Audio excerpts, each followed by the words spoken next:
What is up, my beautiful knowing truth speakers? This episode is brought to you by Painless Pregnancy.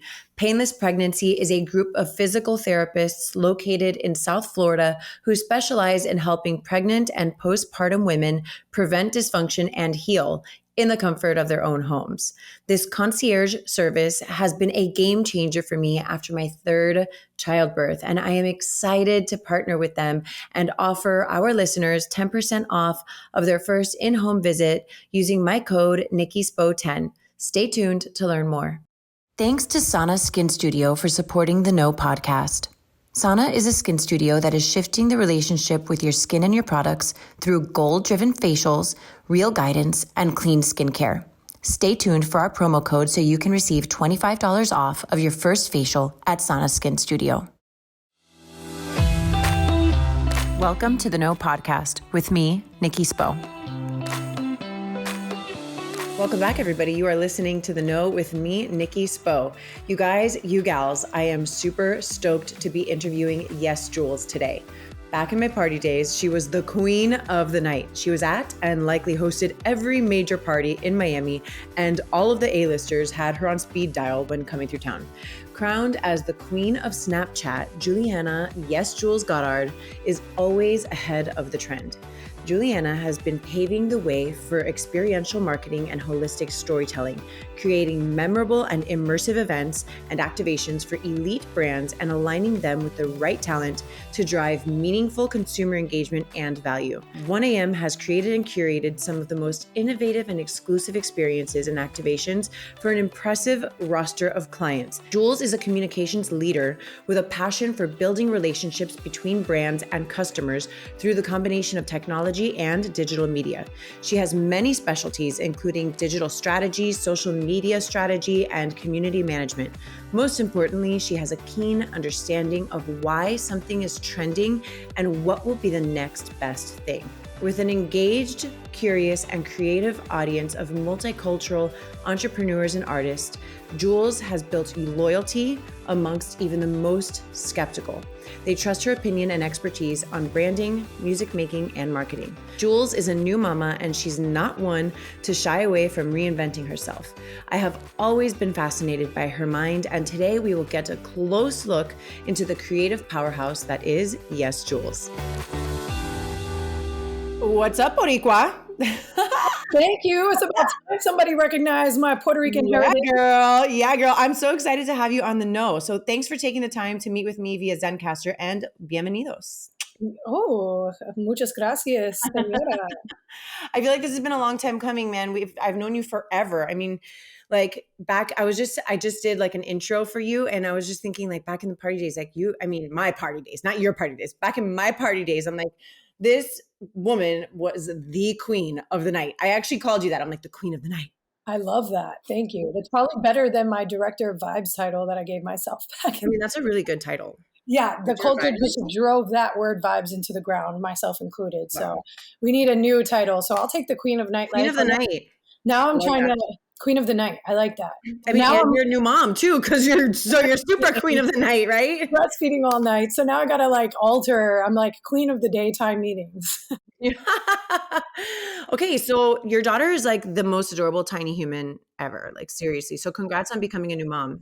Thank you so much. And it's been honestly like, even just having people like yourself in my wheelhouse that I've watched like simultaneously throughout the years, just be a mom from afar, not really knowing how that's left an impression on me to where I am now, a mother, and I can like revert back to, oh, okay, Nikki still goes to dinners with her girlfriends and is a great mom, or like she still like dresses cool and makes effort and time to, do her hair and makeup. Why can't I? So because in the first few weeks, it was like, I kind of like forgot everything that I knew how to do and was just like a lot like, what do I do? I didn't even know that it was a possibility to put my baby on the floor while I was going to the bathroom until Katya told me like, hey, sometimes when I need to go, I just put Zaya right there and I go, so I was just lost. So I am, number one, super grateful for the women in my life who have been friends from afar and become closer friends through this journey, like yourself and Katya actually. And I'm like, I got the hang of it. And I just want to be like the best example of a badass woman for my daughter and for other future moms to come and current moms. So I'm trying my best every day. You know, I just got my hair done yesterday. I put liner on today. I'm wearing a bra. I'm like, okay, let's get it. I was there. Like, I remember with my first son just being like, I have to hold him the entire time. Like, I thought I had to hold him the entire time. Like, it's crazy. Like, just hearing you say, and you know, obviously, like, I'm due pretty soon. So I'm like, just hearing you say, like, you didn't know you could put her down. I'm like, oh yeah, that takes me back. Like, I remember being like, how am I supposed to How do go I to the eat? bathroom? Like, how do I eat? How do I exactly? And being like, oh, just put her down, like, or put her in a bassinet, like, or put, like, I had this, I remember I would have to like walk around my house with this little bassinet in case I needed to like just put him down for a second. It's intense. It's a big learning curve. And in that, you mentioned like the early weeks, it's like you forget yourself. I don't know if like sometimes I'm like, did we forget ourselves? I don't think we forgot ourselves. I think we're just adjusting to this crazy ass new life. Like, it's something you don't really know until you're in it. Yeah, I think for me, that was like the most difficult part of being pregnant is I am a visual person. I'm a Pisces. Everything that is a part of my reality right now, from this condo to the plants that are in here to the people I'm working with and the projects I'm working on, were once visions in my head that I saw very clearly. Like I could see my career very clearly. I could see me having a condo on the water in a nice building with great valet.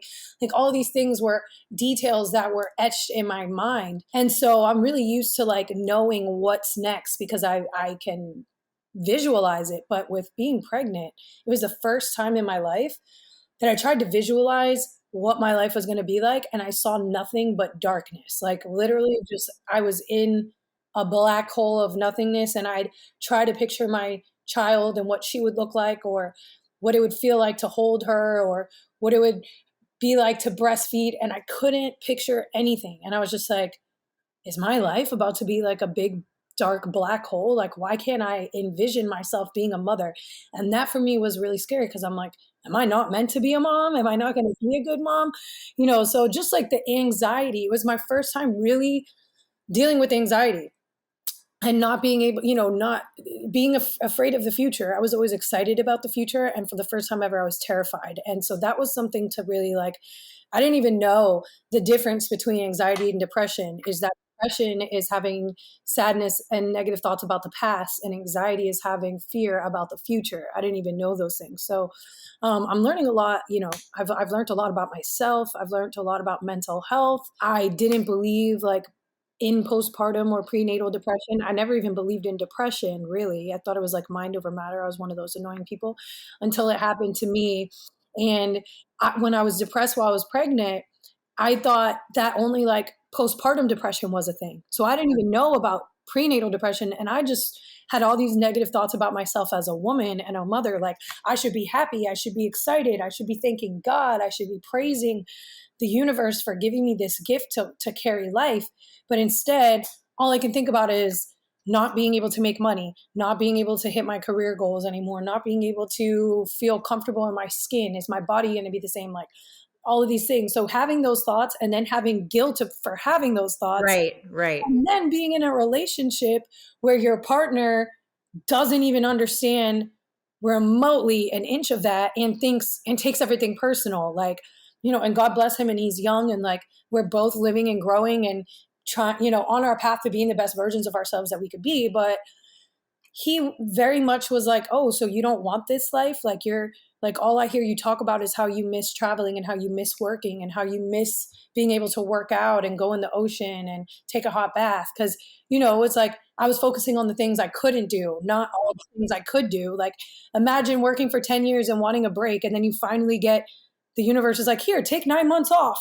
And all you can think about is, why can't I work? It really threw a wrench in my relationship, and we're still trying to figure that out. But one thing that I learned that's like the most important thing is that I need to find my identity and sense of self-worth outside of my career.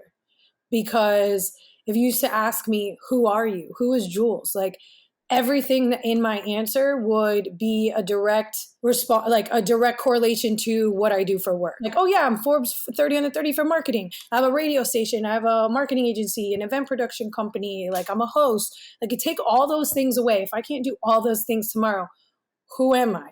you know, and I had to do a lot of like digging to realize like, oh, I'm a passionate, creative, fun, adventurous, caring, loyal, family oriented, community driven human being, first and foremost. And then I'm all of these other things as well that I'm capable of, but they do not define me. But another thing I learned in addition to that was that it is what brings me joy. My career is a big part of what brings me joy. And although having my daughter makes me very happy, both of those things can exist at the same time. And so I never want to have, now that I have her here, one without the other. I need to have my family and my career for my own happiness, you know? And I think that that's one thing that like we talk about a lot as women, but are we really implementing the notion of that, you know? Because so often it seems that even in 2022, the man's job or career for some reason has higher importance in the household than the woman's. Oh, right. You never hear somebody say, oh yeah, he's a working dad. You never hear somebody say he's a working dad. And, you know, look, like maybe there's going to be a time in my life, like look at Gisele Bündchen, right? I know, I She think about her all was the time. the breadwinner in the family, believe it or not, being married to Tom Brady. She's the breadwinner in the family. And I have this argument all the time, by the way. I have this argument all the time about Gisele and Tom. And she's the breadwinner, and she made a personal decision to put her career on hold, allow her husband to continue chasing his dreams and be a mom. And she did that. And I'm sure they had, you know, we don't know the ins and outs of like a person's relationship, but it seems from the outside looking in that there was some kind of arrangement like, hey, we're going to do this for a little bit and then you're going to retire and come be home and be a father. And now we're seeing in the public, he said he was going to retire. He stated the reason why was because he wanted to be with his family and he promised his family that. And then a few weeks later in the news cycle, you see, I'm not retiring. I'm coming back to work. Like, why doesn't Gisele get to be like, I'm going to go ahead and do a run of campaigns this year? You know what I mean? And so if I'm her, I'm like, I'm out of here. Like, I have the ability to make more money than you. I put my dreams on hold to make your dreams work. And now it's time for us to be a family. Like, something's got to give, you know? So I don't know. If people like Gisele are still dealing with it, you know, then like obviously it's still an issue for women. And I think it's important that we talk about those things. And you said so many, like Julz, you said so many big things. And I want to thank you for, first of all, I want to thank you for your vulnerability and talking about your prenatal anxiety. And like other women need to hear more about that, like so that they know that it's a real thing and then they're not alone. And I love that you were like, yeah, I was that annoying person who just didn't believe in it. It wasn't until I went to a therapist and the therapist broke it down to me like, hey, scientifically, right, physically, there are brain passageways that are being redirected and recreated. Like we function off of our brain and neurons, like sending signals to one another all day long. And those signals get rerouted and completely made over once we become a mom. We become a whole new human. Our brain gets rewired.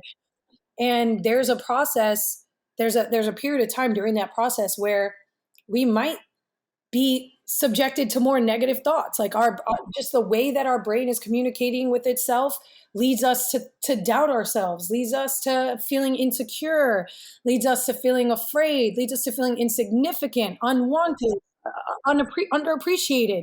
It's constantly, we're going straight to the negative thought. Oh, you know, and it could be something as simple as my partner comes home from work. I ask how his day was. He doesn't ask how mine was. Next thing you know, I'm on the couch crying, bawling. Right. Like, you don't care about how my day is going. You don't love me anymore. You're not attracted to me. You haven't tried to kiss me in 24 hours, you know? Yeah. Like, guys got to be like, is this bitch crazy? Like, right. It's a lot. It's a lot. I think that therapy should be like prescribed automatically to couples who are bringing a new child into this world. And it should be a part of every single couple's birth plan. Like, yes, we should be doing prenatal yoga. Yes, we should have like our bag packed and ready for the hospital. But also on the checklist, have we had a couple of sessions together with a third party person who can explain what's going on in my brain to you so that you know how to deal with me properly, right? And I think the men need more support in terms of getting the tools that they need to be able to be set up for success when it comes to supporting us. So yes, we may be frustrated with them and like their lack of ability to support us and like emotional capacity to But you deal with don't know what you don't know. Also, like you don't know you what you don't know. don't know. Just like I couldn't be a good friend Right. to my friends who were dealing with anxiety and depression before because I'm like, You oh, didn't know. don't take those medications. That's horrible for you. Oh, just go outside and ride your bike. Listen to a good song. And they're probably like, this is not my real friend. She is not being supportive. She's not understanding where I'm coming from. It's because I just didn't know anybody. So another thing that you said also is like when you talked about who are you, I have a podcast guest questionnaire that I send people. And the first question on the questionnaire is who are you? And I intentionally put that question on there because it's amazing and it's so fascinating to see what people write when they are asked, who are you? And like you admitted, right? My instinct is to say, oh, I'm all of my achievements. I'm everything I've done. I've my career. I'm everything I've ever accomplished. But who are you when you take all of that away? And like that, those two things can thrive together, not just coexist, but like actually thrive together. And I think we need to normalize that as women, because you're right, like moving into like transitioning into this example that you gave us with Tom Brady and Giselle Bündchen, like I think the ultimate goal is to create a scenario where everybody gets to stand in their power and thrive in their power, what as parents, as partners, and as business people, right? Whatever it is that like their business, their line of work gives them joy doing. Obviously, like my husband is like die hard basketball. Like that is, I can't imagine him. Like I cannot imagine him. It is so part of his identity. I also know that since we've had kids, like he's an exceptional father. He's an exceptional father. And I think like for him, he's transitioning into a space where he's like, okay, I'm going to have to define this new reality for myself. And I think for women, it's different. For me, like, unlike you, I didn't always know, like, this is what I'm going to do. Like, this is what I'm good at. And this is what I'm doing. Like, I'm still figuring out, like, it wasn't until I landed in this space of podcasting that I'm like, oh, this feels like home. This feels like this is like my superpower. This feels right for me. But before that, I was like, I don't know what I'm doing. And I felt guilt and shame for not knowing. Yeah, I was just there also like, hey, am I still going to be able to be the queen of the night? Should I be like, it's like what's acceptable career wise as a mom? Should I be evolving? Does the universe want me to evolve into something like more elevated, more well put together, buttoned up, classy, like what's a wife look like? What's a mom look like? Trying to figure those things out and, going through my closet and getting rid of my wardrobe and buying clothes that I actually won't ever wear, and then realizing like, okay, there's a happy medium to be met here, and trying to figure that out. It has been really a mind fuck like the past year of my life, trying to figure out how to be a partner to someone when I've been my own boss and somebody who never even had to answer to my parents because I've been making my own money since I was 12 years old. To now being in a relationship, in a situationship where I can't just make decisions and do whatever I want because I'm affecting somebody else. We're both public figures. And, And there's a child in the mix too. Like each of your decisions affect your daughter. Yeah, Ultimately. exactly. And everything that we do in this day and age lives on forever because it's the era of the internet. So really just like thinking about legacy and what legacy I'm leaving for my daughter to one day find. So you brought up society, and I was a guest on my good friend Will Beck's podcast recently, and he asked me, because I started talking about how like society is putting these expectations on women, and like we're talking about how you have to dress, right? And I've struggled with that too. Like, what does a coach's wife dress like? How does she behave? Like, what does she do? Like, oh, girl, I've had my own insecurities about that, throughout this journey in my life. And I was talking to my friend about this on his show, and he was like, you know what, Nikki, I'm going to challenge you on this. Is it society that's actually telling you, or is it what you think society is telling you? Easy for a man to say. It's yeah, what sure, my right? man's telling me about like but it's true. Like on some level, I'm like, how much of it is something that I create? And like, fuck society, what society has to say. Like, why should I even let society govern my thought processes, whether it is or not. And like sometimes I think I make it bigger than I am. I'm like, so this is my reality. These are my rules. Like society can wipe their ass with their own rules.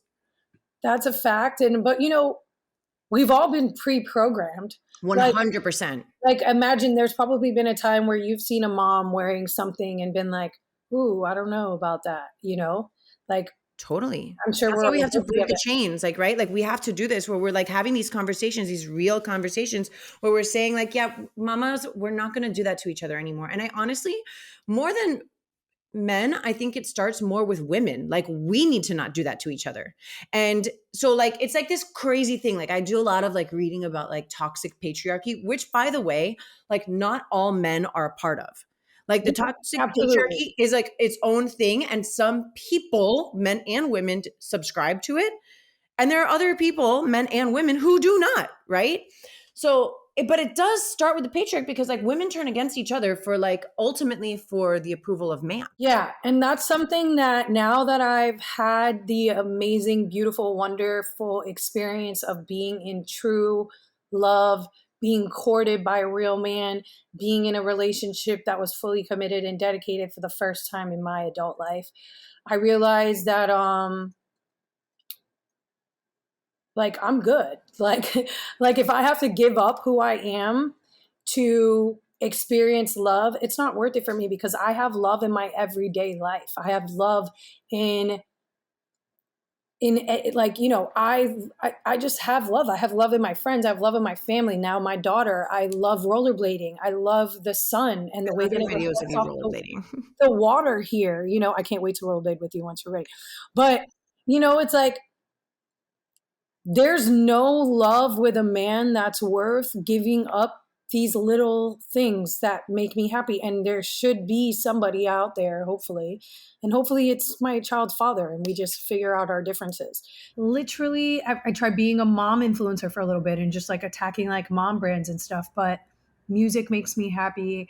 Giving people a good time at events so that they can like disconnect from their worries and stress that they have in their life for the few hours that they're in my hands and like go home and be like, man, that was so fun. Those things make me feel really great. People only treat you how you allow them to treat you. So I didn't realize that like by bending and compromising constantly in order to make my relationship work, I was training my partner on the fact that he can boss me around and really determine what I would be doing from a day-to-day basis when really it's my fault for doing that. Like in the beginning, when that started to show up, I should have put my foot down and been like, hey, this is what we're not going to do. You know what I mean? But instead I was like, oh, I found the man of my dreams. Like maybe as a woman, I'm supposed to bend a little bit. Maybe that's why I've been single for so long because I never was willing to bend. But the truth is I was single for so long because God has something better in store for me. You all, I want to take a break and I want to take a moment to tell you about how lucky I feel to have found Painless Pregnancy. I started seeing Dr. Luli Diaz 2 weeks after I had my third baby, and I have honestly had the best recovery yet. At Painless Pregnancy, their belief is that their services should be the standard of care for every woman, especially pregnant and postpartum women. Some of the issues that they treat are diastasis recti, back pain, hip pain, pelvic pain. They treat pubic dysfunction, numbness and tingling in your arms or legs. They treat general aches and pains, headaches and neck pain. They treat difficulty walking or having a severe waddling gait. They treat balance issues and urinary or fecal incontinence. They help treat pain with sex or other pelvic issues, and they treat prolapse, among so many other issues. Pregnant women should not wait until they are actually in pain or dysfunction to see the incredible therapists at Painless Pregnancy. So many women think that the issues I mentioned are normal or that there is no solution or that their only solution is to have surgery, but that's simply not true. Working with the therapists at Painless Pregnancy can heal you. You all know that we must fill our own cup before we can pour from it. Make your prenatal and postpartum health a priority today by booking an appointment with Painless Pregnancy. You can head on over to www.painless-pregnancy.com and use my code NikkiSpo10 for 10% off of your initial in-home evaluation visit. I want to take a minute to thank our sponsors, Sana Skin Studio. The best way for me to describe Sana is that it feels like coming home. Unlike traditional facials, Sana's facials are rooted in education, and I love this so much. Every experience I've had at Sana has been a chance to learn more about my skin and its needs. I love that the facials are effective while also being accessible enough to be a monthly ritual rather than a yearly splurge. I'm honored to be able to provide our audience with a promo code. Use the code THEKNOGLOW for $25 off of your first facial at Sana when booking via sanaskinstudio.com. So you're my music girl. Like, you know how to have the best time. And I mentioned to you, like, queen of the night, you're like a nightlife unicorn. How did you come up with the moniker YesJulz? I actually tried YesJulz on Twitter. And like Julz or Julz, just yeah. Julz? I tried both. Okay, so at just Julz and at Julz. I tried Julz. Julz was taken. I tried Julz02 because that's my favorite number. It's the day I was born. That was taken. I tried Just Julz. I was taken. I'm like, all right, I got to dig deep here. I'm like, okay, I'm going to start this Twitter account. I really don't know what like this Twitter thing is or what it's going to turn into, but I'm big on like building brands and like doing things intentionally. This is more than just my Twitter name. What message am I trying to put out there? And I was like, yes. I was like, it should be Yes Julz because I want to be the person people say yes to. And I want to be the person that says yes to others. Like, I want to be like the girl who could get it done, the girl that people come to. You know, I want people to be like, yes, Julz. So I named myself that on Twitter. And then it kind of just like, people started calling me that in real life. Then Instagram came about, you know, and I started Instagram and because I think it used to be like Julieanna Goddard on Instagram or something. And then I changed it to Yes Julz. And then from there, like a brand was born. I decided why not name my company that. And then after a few years of having my agency named after myself, realized that wasn't the wave. Because as a public figure, you might not always want to be the face of things. Like you might have a bad year, you might get canceled. And then do you want your clients like not signing with your agency because it's named after you, you know? So had to create some separation there. And now it's called 1AM Creative. But yeah, so we have the 1AM brand, which is like media, marketing, entertainment, and the Yes Julz brand, which is ever evolving. Had a little health and wellness moment with Yes Juice last year. That was fun and very expensive for me. Now, really not a great idea to start a cold pressed juice business and miss a pandemic when prices of produce are rising, by the way. But yeah. After that, like now I'm like my first question to myself whenever I have an idea, because I have like 5 business ideas an hour, right? So now I have to vet them like, what's the profit margin on this? Because think like crazy or not, like believe it or not, I love the name Yes Juice so much that I didn't even care. I was like, this is a brand. I'm a big marketer, like a big sucker for marketing. So I didn't even care to look at the business model and realize like, oh, I'm only going to make like a couple dollars off each juice. Is that really worth like spinning the wheel? I have to sell thousands of cases to make the same amount of money that I'd make off of just doing a post for Pretty Little Thing once a month. You know what I mean? Like, now that I have a daughter, I'm like, I got to reevaluate anything that doesn't have high profit margins. It doesn't make sense for me. So Julz, on that note, don't forget me if you're going to use Queen of the Night. Okay. Okay. I remember who gave you Queen of the Night right here. It's in the ether. We put it out into the internet. I did that. I need to go back to my interviews with people and take my little tidbit. Like, oh yeah, remember that idea I gave you? Come on. Yeah. Like the thing of me also is like, I never come from a place of like, this person took my idea and ran with it. Right. I have so many ideas. You have so many. Take my ideas. God's going to bless me with more. I'm not mad. I'm motivated. Amen, girlfriend. I love that. I'm never mad. I'm motivated. I love that. I'm never mad. I'm motivated. I'm writing it down. Tagline. Yes. Yeah. Like you have a mindset of abundance. Like some people live in lack and scarcity mindset where there's not enough. Like, you can't have my idea because that's the only idea. Like, you're like, no, bitch, like I have mad ideas. Like I have the ideas are going to keep coming up for me. Like, this is not the only thing. This is, I mean, if you could bottle that shit up, Julz, and sell that, like, people are dying to have that abundance mindset. How many self-help books do I read that is just not hitting, right? Like, honestly, I feel like people can't see themselves in some of these people. Like, for instance, like, whatever, I'm probably going to get shit for this, but I'm just going to speak my truth. Tony Robbins, not really my guy, like, not really my style, right? But like, I fuck with his message. I like what he's trying to do for people. He's trying to light a fire under people's ass. He's doing it in like a non-cookie cutter way. And it's working for a lot of people. I went to the 10X event at the arena. Couldn't, like, it's not for me. I'm not the type of person that's going to stand on my feet and be like, like repeat chants and stuff like that. Like, I don't need all those things to get me motivated. But there's tidbits of information from him and his videos that we could all take something from. Like, I saw a video of him saying, like, the most successful people in the world focus on what they have, not on what they don't have.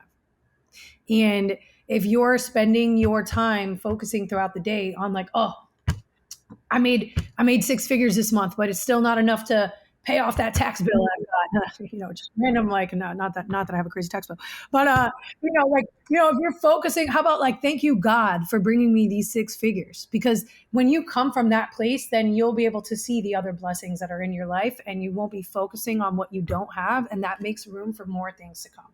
And so, I try to have that mindset mainly because early in my life, I didn't really have a choice. If that wasn't my mindset, I'd probably be in jail or like not here right now, So when it's most important to have that mindset when you have nothing, when you think you have nothing, that's when you really need to dig in and be like, is it the weather that I could be grateful for today? Is it my lunch that I had? Like, it's obviously easier said than done, but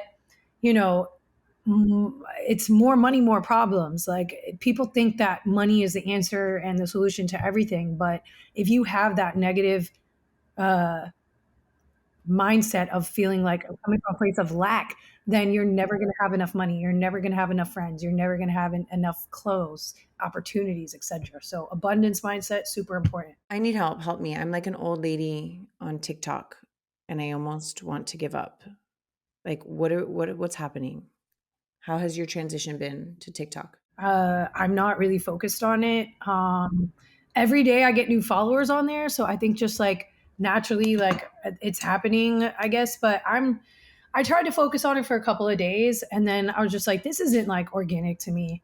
I don't know. I can't force it for me. Like, I'm not like, I love the app. I think it's great. I love the algorithm. It's better than Instagrams and Twitters. But like, I don't know. I really like documentary style content personally. Like, I feel like the people that do really well on TikTok are, kind of like going with the trends and stuff. And that's really never been like my vibe. So, which is so crazy that you say that, because you're a trendsetter. Like, you might not go with the trend, like, but you set the trend. How? Like, how are you doing that? Like, how is this, is this like your gift that God gave you? Like, how the hell are you able to identify a trend and be like, this is it? This is it? Man, when it comes to music, I can wholeheartedly, confidently say absolutely. I think I'm one of the best in my generation when it comes to that, as far as like from an A&R perspective. I can hear something and be like, I can see, like, I saw Travis perform for like 20 people at his first Rolling Loud performance, right? Or like his first performance I ever saw him live do was Revolt Music Conference in like 2014. But while I was watching him, Fontainebleau turned into a stadium, and I could vision, like, I had a vision of him performing for stadiums, and I knew right then and there, this guy's a rock star. I knew when I heard Mo Bamba, this song that's been out for a year that nobody's listening to or talking about is a generational rager anthem, and the right people just haven't heard it yet. So like, I never doubt my abilities in that sense. When it comes to like clothes and stuff like that, I've got to be honest. Like, I'm not like, I know I'm not aesthetically dialed in. You know what I mean? Like, I'm not the coolest person, in my opinion, when it comes to like fashion. That's not my thing. I have a very simple recipe. It's like baggy pants and crop tops. I've got big hips and I've got a small waist. So that's my go-to vibe. Maybe a cat suit here and there. I don't really switch it up much. I'll wear dresses and sneakers. That's my thing. Like everybody has their thing. Music is my best form of expression, and others have like fashion and whatnot. But when it comes to like knowing who's next, that's what I'm best at. Like the next best. How do you do that? Like, where do you get that? Like, where do you get that, Julz? My mom, who adopted me, saw something special in me, and I think that passed on to me, and I can see something special in people that I come across. So I think it comes from my mom, maybe. And I think I'm just here to continue doing what she did to me for other people. When it comes to being a cheerleader for people, I'm the best. Like I love being like, oh, it's my girl Nikki. She's got this great podcast. Like you should meet her. XYZ. Just never. And I think that's also a trickle down effect of the abundance theory. I was just gonna say that because people who feel that they're coming from a place of lacking things, they're afraid to make connections for one another. To your point about like sharing the wealth of knowledge. Like even before we started this conversation, you're like, I want to start a podcast. I'm like, well, you got to get with this girl. Like sharing like, connects. Like that, where I'm like, it doesn't like, I can share about this woman's podcast without feeling like it threatens my own because we're on a different journey. Like, and mind you, this is a woman that has more success than I do. And I'm like, you got to connect with her. You know what I mean? And by the way, once I start my podcast, I'm not worried. You can be a guest on it and we talk about yours. It's a win-win for everyone. My point is like, we're not worried about like not having enough. We're worried. What we're doing is we're saying, you know what, you want this? I can facilitate that. Here you go, girlfriend. Because, and this is what, I mean, women specifically, we need to be doing this more. Yeah. Women need to be doing it more. And just like people in general. And you know what, I'm going to go ahead and say, the people who have tried to block me from opportunities the most in my career have not been women. Oh shit. Believe it or not. No, it has been mainly men. Oh my gosh. Like, yeah, how? Sure. Is it like because of the industry you're in? Like, where's that coming from? People are threatened by having a woman like that they have to like answer to? I don't know where it comes from. I think it's like maybe demasculating for a man to know that I could execute something faster for Kanye West than they could or something. Like, I don't know. You know what I mean? Like, I'm not sure what it is, but I can't like dwell on it. All I know is that I'm just going to continue to produce the work that I produce. And like, look, I've been brought onto projects and then hated on and got dropped from those projects because of like what was said or like public opinion of me or what you see when you Google me online, etc. But people always end up coming back because one thing that's very clear and apparent and that I'm consistent with is my work ethic. And when you're the type of person throughout your career that is like, yeah, let me connect you with this person. Yes, let me go ahead and give you this idea for this multimedia platform that you're not going to give me any credit or money for, but I'm never going to speak publicly on the specifics of why I'm upset about that because I'm going to maintain my composure, my class, and my grace, and God's going to continue to bless me. So it's like, when things happen, I'm a human. I make mistakes. I've made mistakes. I've tweeted things that have upset people. I've done things that have upset people. People have tried to cancel me and get me out of like my industry, but I've done too many favors. I've been there for too many important people and I've come through on too many promises for that to happen. Like I'm not going anywhere because the proof is in the pudding and the work has been done already. So like, it doesn't matter what this person who only like met me online, like has never in person thinks, because there's too many people who are like real movers and shakers doing real work that know the work that I do, you know? So I think like, it's like being able to sleep at night because you know you're giving life your best shot every single day. Okay, so you mentioned that you were adopted. I recently put out a podcast with Sherelle Starr, who is a former foster care youth, and she grew up in the system, and now she uses her platform to bring awareness to the very broken system that it is. And so you are also dedicated to foster care. And you mentioned that, again, you were adopted. Has she been what has driven your passion for helping the foster care system? My mom is definitely my drive for everything that I do community-wise.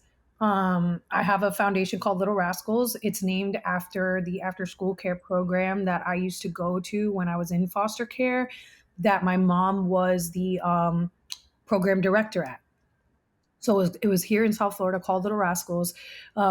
Regular kids went there also, but kids who were fostered youth got to go there for free or at a discount with help from the state.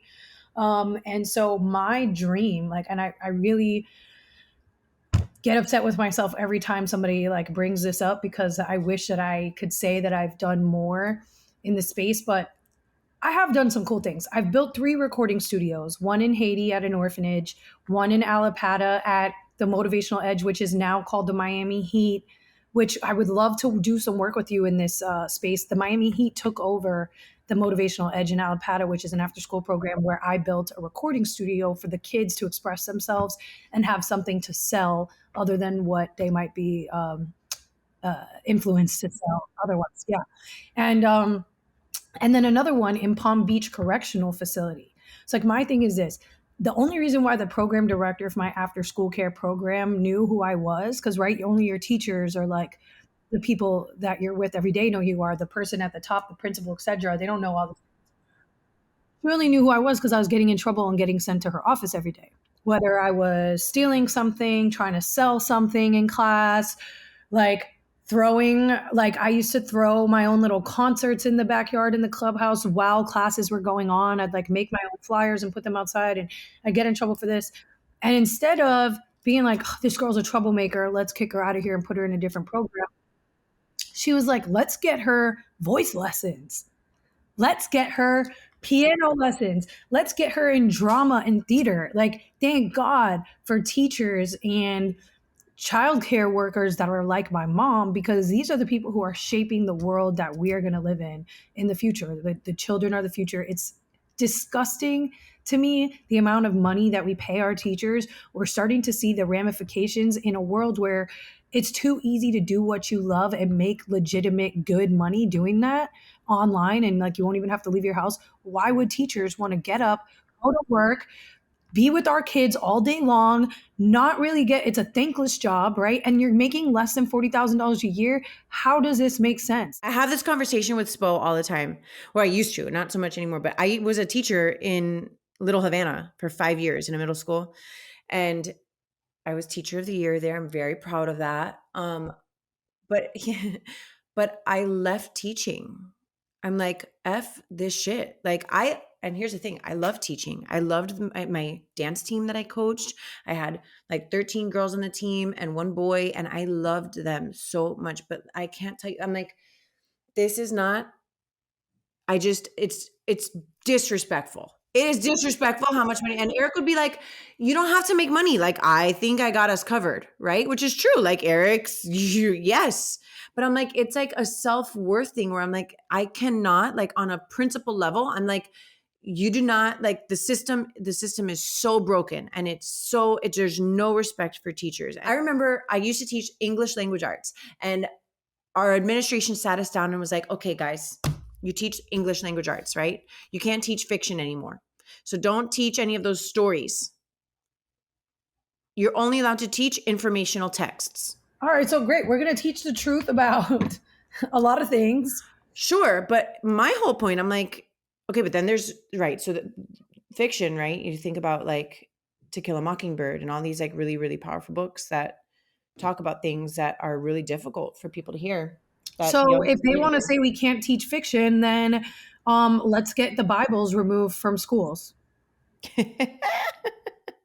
So listen, so I was like, with all due respect, I'm not going to not teach fiction, because fiction is like, especially for the demographic of students that I taught, over there in Little Havana, like, you want to get them interested in reading. Like, half of them don't want to read anyway. Dude, right? The only reason why I read is because Harry Potter came out in 3rd grade. And that's what I'm talking about. That's what I'm talking about. I'd never read a self-help book in my life. So I'm like, we have to get them reading things that help them escape from their everyday lives, or help give them some type of inspiration, or create that fantasy world for them that sparks their creativity, because that's how people learn to love reading. And I said, so with all due respect, I'm going to continue to teach the 3 books this year that I planned on teaching. It was Walk Two Moons, The Hatchet, and The Outsiders.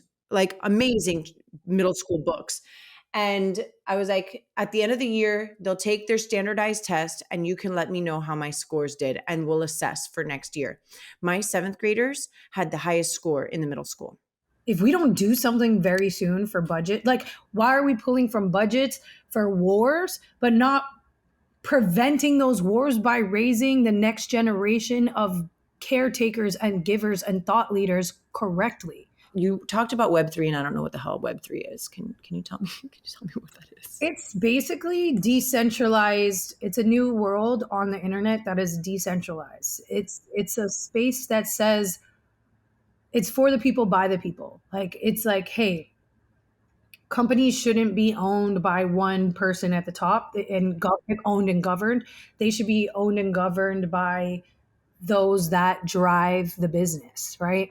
And so there's a lot of industries that are going to be like completely revolutionized by the blockchain. And I think music will be one of the main ones, because we've been looking for a solution for artists to have funding for their projects, not sign away their rights to labels and stuff, and really be able to survive and make a living off of their audience directly. And this have ownership, like legitimate ownership, and have legitimate ownership, and the audience members have ownership, like the listeners as well. So it's everything I've always dreamt of for the past decade. I've been on Snapchat, Instagram, Twitter, Facebook, interfacing with my audience, saying, who do you guys want me to book for this DJ? What kind of party do you want me to throw for Basil? Who should I hire to be on my team? And my audience has always helped me make these decisions. And now it can be done in a very organized, strategic way with the proper technology that empowers us to do so. Julz, thank you so much for taking time to be on my show, The Know with Nikki Spo. I can't wait for you to develop your podcast. I am so excited that we get to share this wealth of knowledge that is you. Like, you are a wealth of knowledge with our listeners. They're going to love it. I already love it. And I just think you're amazing. And I'm so happy to share space with you. So thank you so, so, so much. Thank you so much. I appreciate you for having me. This was so fun. And I can't wait to meet the new baby. And hopefully we could spend some mommy and me time together soon. Let's do it. Mwah. Bye. Awesome. Thank you. In the Know with Nikki Spo. Yes. Big thank you to my friends at Painless Pregnancy who have helped me have a truly painless postpartum experience after my C-section. I am seriously so very grateful to have found them, and I want every woman in town to know that these services exist and are available to them. Head on over to www.painless-pregnancy.com and use my code NikkiSpo10 for 10% off of your initial in-home evaluation visit. This podcast was brought to you by Sana Skin Studio. Be sure to use my code TheKnowGlow for $25 off of your first facial at Sana when booking via sanaskinstudio.com. More than a skin studio, Sana is a movement towards healthier skin and self-love.